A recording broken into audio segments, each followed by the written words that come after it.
বাংলাদেশে জুলাই আগস্টে ছাত্র জনতাকে হত্যা ও নিপীড়নের বিরুদ্ধে সংযুক্ত আরব আমিরাতে মিছিল ও বিক্ষোভ করে গ্রেপ্তার হওয়া ২৪ বাংলাদেশি দেশে ফিরেছেন। রাত ৮টায় তাদের বহনকারী ফ্লাইট দেশে পৌঁছায়। পরে তাদের বরণ করে নেন আন্দোলনে গ্রেপ্তারের পর ছাড়া পাওয়া অন্যান্য বাংলাদেশিরা। এ সময় তারা ধন্যবাদ জানান অন্তর্বর্তী সরকারকে।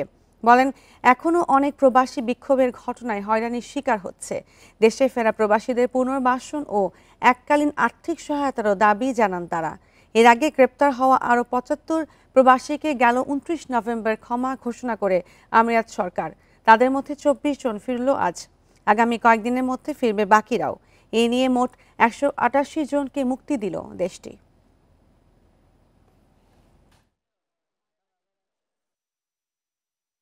সরকার প্রধান ডক্টর ইউনূস স্যারকে এবং ডক্টর আসিফ নজরুল স্যার সহ যারা আমাদের নিয়ে কাজ করেছেন তাদের ধন্যবাদ এবং কৃতজ্ঞতা জানাচ্ছি সাংবাদিক ও মিডিয়া ভাইদেরকে। আমাদের ১১৫ জন ভাই যারা দেশে ফেরত আসছে ওদেরকে জিসিসি ব্লক দেওয়া হয়েছে।